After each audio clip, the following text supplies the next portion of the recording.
Hello. ഇപ്പോൾ ഞാൻ നിറയെ പൂത്ത് നിൽക്കുന്ന റോസ് കട്ട് ചെയ്യാണ്. കാരണം റോസ് പൂത്തതിന് ശേഷം ചെറുതായിട്ട് അത് ഉണങ്ങി വരുമ്പോഴത്തേക്കും അത് നമ്മൾ കട്ട് ചെയ്ത് കൊടുക്കണം. കട്ട് ചെയ്ത് കൊടുക്കുന്നത് എന്തിനാണെന്ന് ചോദിച്ചാൽ അത് വീണ്ടും കുറേ ബ്രാഞ്ചസ് വരികയും പുതിയ ബഡ്സ് വരാൻ വേണ്ടിയിട്ടാണ് നമ്മൾ കട്ട് ചെയ്ത് കൊടുക്കേണ്ടത്. അത് റോസിന് അത്യാവശ്യമായിട്ടുള്ളൊരു കാര്യമാണ്. സാധാരണയായിട്ട് നമ്മൾ കയ്യിലൊരു റോസ് ഉണ്ടെങ്കിൽ ഒന്ന് മടിക്കും അത് കട്ട് ചെയ്യാൻ വേണ്ടിയിട്ട്. നമ്മൾ ചെയ്യുന്ന ഏറ്റവും വലിയൊരു മിസ്റ്റേക്ക് അതാണ്. നമ്മൾ കട്ട് ചെയ്ത് കൊടുക്കുക. കട്ട് ചെയ്തതിന് ശേഷം കുറച്ച് കാര്യങ്ങളും കൂടെ റോസിന് കുറച്ച് ഫെർട്ടിലൈസർ, പിന്നെ കുറച്ചൊരു ആപ്ലിക്കേഷനൊക്കെ ചെയ്ത് കഴിയുമ്പോൾ നമ്മൾ റോസ് പഴയതിലും ഒന്നുകൂടി മികച്ചതാകാൻ അത് സഹായിക്കുക. അപ്പോൾ ഇന്നത്തെ വീഡിയോയിൽ ഞാൻ എന്താണ് ചെയ്യാൻ പോകുന്നതെന്നാണ് ഞാൻ നിങ്ങളെ കാണിച്ചു തരാൻ പോകുന്നത്. അപ്പോൾ വീഡിയോ അവസാനം വരെ കാണുക. പിന്നെ ലിൻസിസ് ലിങ്ക് ഇതുവരെ സബ്സ്ക്രൈബ് ചെയ്തിട്ടില്ല എങ്കിൽ സബ്സ്ക്രൈബ് ചെയ്യാനും മറക്കല്ലേ. എങ്കിൽ പിന്നെ നമുക്ക് വീഡിയോയിലേക്ക് പോകാം. ആദ്യം തന്നെ ഞാൻ പറയാം, നമ്മുടെ റോസ് ഞാൻ മിക്ക വീഡിയോയിലും ഞാൻ നിങ്ങളോട് പറഞ്ഞിട്ടുണ്ട്, റോസിന് നല്ല പോലെ ഫെർട്ടിലൈസർ കൊടുക്കണം. എങ്കിലും ചില കൂട്ടുകാർ പറഞ്ഞു കേട്ടിട്ടുണ്ട്, എത്ര ഫെർട്ടിലൈസർ കൊടുത്താലും എൻ്റെ റോസ് നല്ലപോലെ വളരുന്നില്ല. അപ്പോഴതും എന്താണ് ചെയ്യേണ്ടതെന്ന് ഞാൻ പറഞ്ഞു. പുതിയ സബ്സ്ക്രൈബേഴ്സിനായിട്ട് ഞാൻ പറയുകയാണ്, നമ്മൾ റോസിൻ്റെ pH ഒരു 6 to 7, 6 മുതൽ 7 വരെയാണ് മെയിൻറ്റെയിൻ ചെയ്യേണ്ടത്. അപ്പോൾ അതും പല കൂട്ടുകാർക്ക് അറിയത്തില്ല അതെങ്ങനെയാണ് മെയിൻറ്റെയിൻ ചെയ്യേണ്ടത്. അപ്പോൾ നമ്മൾ ആദ്യം തന്നെ മണ്ണിൻ്റെ pHൻ്റെ അളവൊന്ന് നോക്കണം. അതായത് ഒരു ഇൻസ്ട്രുമെൻറ്റ് നമുക്ക് വാങ്ങാൻ കിട്ടും, pH മീറ്റർ എന്ന് പറയും. അത് വെച്ച് നോക്കുമ്പോൾ 6.7 നമ്മൾ ആക്കാൻ ശ്രമിക്കണം. അതിന് പല മണ്ണിനും അമ്ലം കൂടുതലായതുകൊണ്ട് തന്നെ നമുക്ക് ഈ ചാരം ഇട്ടോ അല്ലെങ്കിൽ കുമ്മായമൊക്കെ ഇട്ട് കൊടുക്കുകയാണെങ്കിൽ അതിൻ്റെ pH നമുക്കൊരു 6.7 മെയിൻറ്റെയിൻ ചെയ്യാൻ പറ്റും.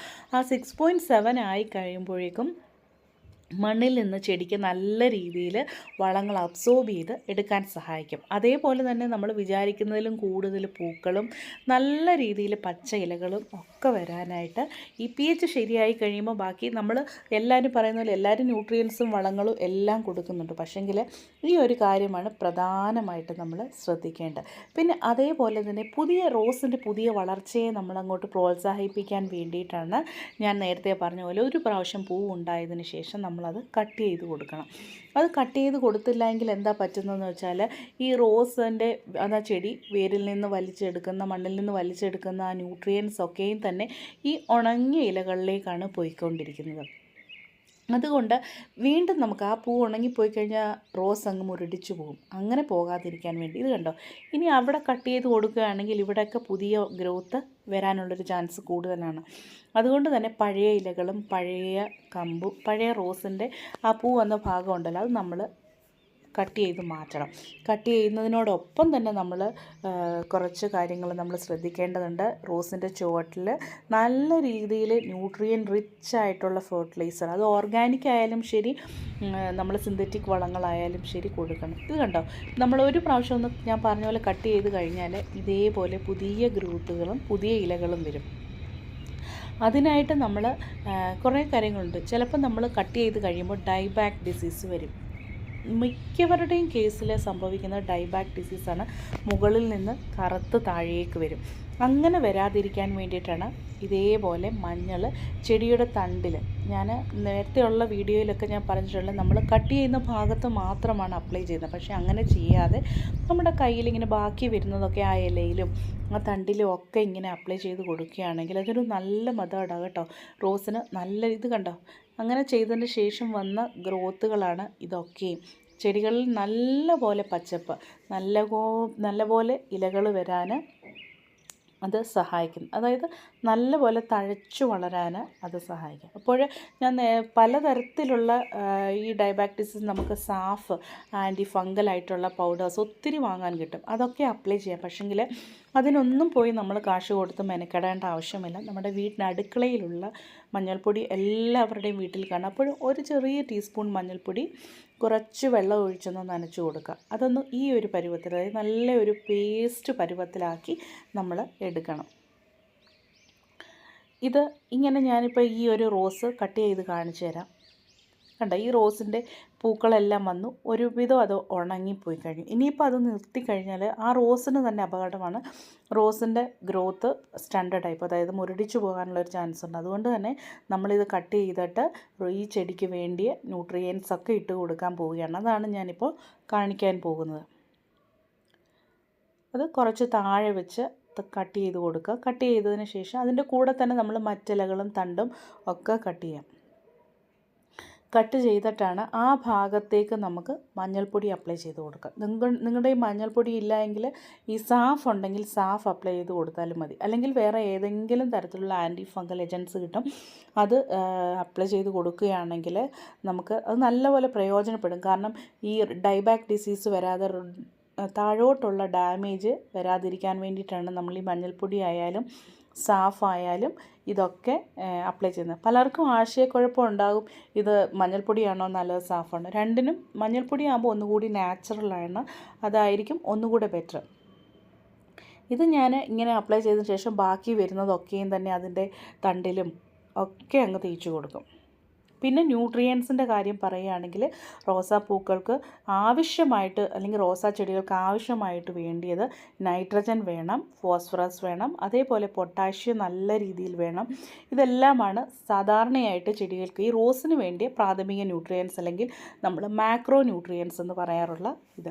അപ്പോൾ നൈട്രജൻ ചെയ്യുന്നത് എന്തെന്ന് വെച്ച് കഴിഞ്ഞാൽ ഇലകളുടെ വളർച്ചയാണത് പ്രോത്സാഹിപ്പിക്കുന്നത്.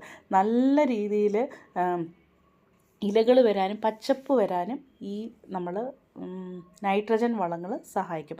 അതേപോലെ ഫോസ്ഫറസ് കൊടുക്കുകയാണെങ്കിൽ ഈ ചെടിയുടെ വേരുകളുടെ വികാസത്തിന് വേരുകൾ നല്ല രീതിയിൽ വരികയും അതേപോലെ നല്ലപോലെ പൂക്കളുടെ ഉൽപ്പാദനത്തിനും നമ്മുടെ ഈ ഫോസ്ഫറസ് സഹായിക്കും കേട്ടോ. അതാണ് ഈ ഫോസ്ഫറസിൻ്റെ ഒരു കുറവ് മൂലമാണ് ഇല പൊഴിയുന്നത്. ചില ഇന്നും കണ്ടാൽ മനസ്സിലാകും ഇലകളിലൊക്കെ അങ്ങ് പൊഴിഞ്ഞു പോവുകയും അതുപോലെ തന്നെ അതിൻ്റെ തണ്ട് അല്ലെങ്കിൽ നമ്മൾ തണ്ടെന്നോ കാണ്ഡമെന്നോ അല്ലെങ്കിൽ കമ്പെന്നൊക്കെ പറയുമല്ലോ, അതിൽ നിന്ന് പുതിയ മുകുളങ്ങൾ വരാതിരിക്കാൻ വേണ്ടിയിട്ട് ഇത് കണ്ടോ, ഇതിൻ്റെ നല്ല ഹെൽത്തി ആയിട്ടുള്ളൊരു തണ്ടാണ് അല്ലെങ്കിൽ കമ്പാണ്. അത് ഫോസ്ഫറസ് വളങ്ങൾ നല്ലപോലെ മണ്ണിലുള്ളത് കൊണ്ടാണ് ഇതിൻ്റെ തണ്ടുകൾ എപ്പോഴും നല്ല രീതിയിൽ നിൽക്കുന്നത്. അതേപോലെ തന്നെ നമ്മൾ പൊട്ടാഷ്യം ഈ റോസാ ചെടികൾക്ക് വളരെ നല്ലതാണ് കേട്ടോ. പൊട്ടാഷ് എന്ന് പറയുന്നത് നമ്മുടെ ഈ ചെടികൾക്ക് നല്ല രീതിയിൽ പൂക്കളുണ്ടാകാനും അതേപോലെ തണ്ടുകൾ നല്ല രീതിയിൽ വരാനും ഒക്കെ ഈ നമ്മുടെ പൊട്ടാഷ് വളങ്ങൾ സഹായിക്കും. അതുപോലെ പൂക്കളുണ്ടാകാനും ഒക്കെ പൊട്ടാഷ്യം സഹായിക്കും. പൊട്ടാഷിൻ്റെ ഈ കുറവ് മൂലമാണ് ചെടിയുടെ അരികുകൾ ഇലകളുടെ അരികൊക്കെ ഒരുമാതിരി മോശമായിട്ട് പോവുകയും നല്ലപോലെ പൂക്കളുണ്ടാകാത്തതും ഒക്കെ. അതേപോലെ തന്നെ മറ്റു ന്യൂട്രിയൻസും ചെടികളുടെ വളർച്ചയ്ക്ക് അതിന് നല്ല ഇലകൾക്കും തണ്ടിനും ഒക്കെ നല്ലതാണ്. കാൽഷ്യം, അതേപോലെ മഗ്നീഷ്യം, സൾഫർ, ബോറോൺ, ചെമ്പ്, അതേപോലെ തന്നെ അയൺ നമ്മൾ ഇരുമ്പെന്ന് പറയും, അതേ പിന്നെ മാംഗനീസ്, പിന്നെ സിങ്ക് എന്നിവ ഉൾപ്പെടുന്ന ഒരുപാട് സൂക്ഷ്മ പോഷകങ്ങളും ഈ നമ്മുടെ റോസിൻ്റെ വളർച്ചയ്ക്ക് ഒത്തിരി നല്ലതാണ്. അപ്പോൾ ഇപ്പം ഞാൻ ചെയ്യുമ്പോൾ നമ്മൾ പ്രൂൺ ചെയ്തതിന് ശേഷം ഇത് കട്ട് ചെയ്ത് കൊടുത്തതിന് ശേഷം അന്നേരം തന്നെ ഞാൻ ഇതിന് ഫെർട്ടിലൈസർ കൊടുക്കും. കാരണം നമ്മൾ ഇങ്ങനെ ഒന്ന് കട്ട് ചെയ്തതിന് ശേഷം നമ്മൾ ഫെർട്ടിലൈസർ കൊടുക്കുമ്പോൾ പുതിയ വളർച്ചയെ അത് പ്രോത്സാഹിപ്പിക്കും. അതായത് ഒരുപാട് പുതിയ പൂക്കൾ ഉണ്ടാകാനും പുതിയ ബ്രാഞ്ചസ് വന്നാലല്ലേ പുതിയ പൂക്കൾ ഉണ്ടാകത്തുള്ളൂ. അപ്പോൾ അതേപോലെ തന്നെ ചെടിയുടെ ചുവട്ടിൽ എപ്സം സോൾട്ടും കൊടുക്കും. എപ്സം സോൾട്ട് എന്ന് പറയുമ്പോൾ നല്ല പൂക്കൾ ഉണ്ടാകുമ്പോൾ അതിന് നല്ല വലിപ്പമുള്ള പൂക്കൾ ഉണ്ടാകാനും അതേപോലെ തന്നെ പുതിയ മുട്ടുകൾ ഉണ്ടാകാനും ചെടിയുടെ നല്ല ഗ്രോത്തിന് ഈ എപ്സം സോൾട്ട് സഹായിക്കും. Magnesium sulphate. അതേപോലെ തന്നെ ഞാൻ വീട്ടിൽ തന്നെ ഉണ്ടാക്കി വെക്കാറുള്ള ഫിഷ് എമൽഷൻ അല്ലെങ്കിൽ നമ്മുടെ ഫിഷ് അമിനോ ആസിഡ് ഉണ്ട്. അതിൻ്റെ വീഡിയോ നിങ്ങൾ പലരും കണ്ടിട്ടുണ്ടായിരിക്കും. ഇല്ല എങ്കിൽ അതിൻ്റെ ലിങ്ക് ഞാൻ ഡിസ്ക്രിപ്ഷനിൽ കൊടുത്തേക്കാം.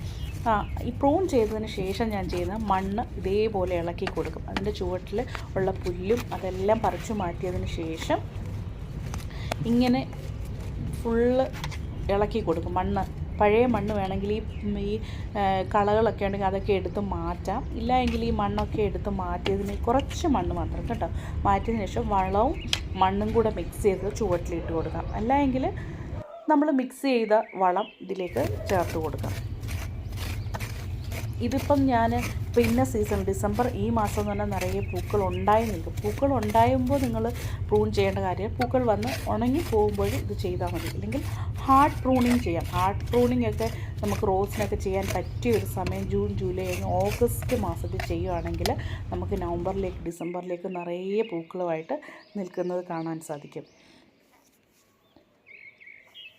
ഇനിയിപ്പം ഞാൻ ഇതിൻ്റെ ചുവട്ടിൽ കുറച്ച് വളം, അതായത് വളം കൊടുക്കുമ്പോൾ ഒരു മിക്സ്ഡ് ആയിട്ടുള്ള വളമാണ് ഇപ്പം ഞാൻ ഇതിന് ഇട്ട് കൊടുക്കാൻ പോകുന്നത്. അതായത് നമ്മുടെ വെർമി കമ്പോസ്റ്റ്,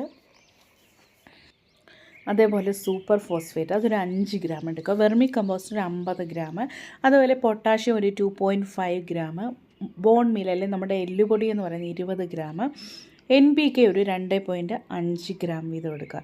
ഇത് എല്ലാം കൂടെ ഒന്ന് 2.5 ഗ്രാം എന്ന് പറയുമ്പോൾ ഏകദേശം ഒരു ടീസ്പൂൺ എന്ന് പറയുന്ന ഒരു 5 ഗ്രാമാണ് കേട്ടോ. ആ അളവിന് വേണം നിങ്ങൾ എടുക്കാൻ വേണ്ടിയിട്ട്. ഇത് എല്ലാം കൂടെ മിക്സ് ചെയ്തിട്ട് ഈ ചെടിയുടെ ചുവട്ടിലേക്ക് ഒട്ടും നമ്മൾ വേരിനോട് ചേർത്ത് ഇടാൻ പാടില്ല. കുറച്ച് അകലത്തിൽ വേണം നമ്മളിത് ഇട്ട് കൊടുക്കാൻ വേണ്ടി. മണ്ണിൻ്റെ വേരിൽ നിന്ന് കുറച്ച് മാറ്റി ഇട്ട് കൊടുക്കുന്നത് വളരെ നന്നതിന് ശേഷം വെള്ളം ഒഴിച്ച് കൊടുക്കുക. ഇത്രയും കാര്യങ്ങൾ ചെയ്ത് കഴിഞ്ഞാൽ നമ്മുടെ വർഷത്തിൽ ഏത് സമയവും നമ്മൾ പൂക്കളുണ്ടായതിന് ശേഷം ഇങ്ങനെ ചെയ്യാം കേട്ടോ. ഇന്ന സമയം എന്നൊന്നുമില്ല. ഹാർഡ് പ്രൂണിങ്ങിൻ്റെ സമയം നമുക്ക് പൂ വരുന്ന ആ ഒരു സമയം. പക്ഷേ ഇത് സോഫ്റ്റ് പ്രൂണിങ്ങിൻ്റെ കാര്യമാണ് ഞാൻ പറഞ്ഞത്. അപ്പോൾ ഈ വീഡിയോ ഇഷ്ടപ്പെട്ടുവെങ്കിൽ തീർച്ചയായും ലൈക്ക് ചെയ്യുക, കമൻറ്റ് ചെയ്യുക. പിന്നെ ലിൻസീസ് ലിങ്ക് ഇതുവരെ സബ്സ്ക്രൈബ് ചെയ്തിട്ടില്ല എങ്കിൽ സബ്സ്ക്രൈബ് ചെയ്യാനും മറക്കല്ലേ. അപ്പോൾ നമുക്ക് വേറൊരു വീഡിയോയുമായി വീണ്ടും കാണാം. Till then take care friends. Bye. See you next video.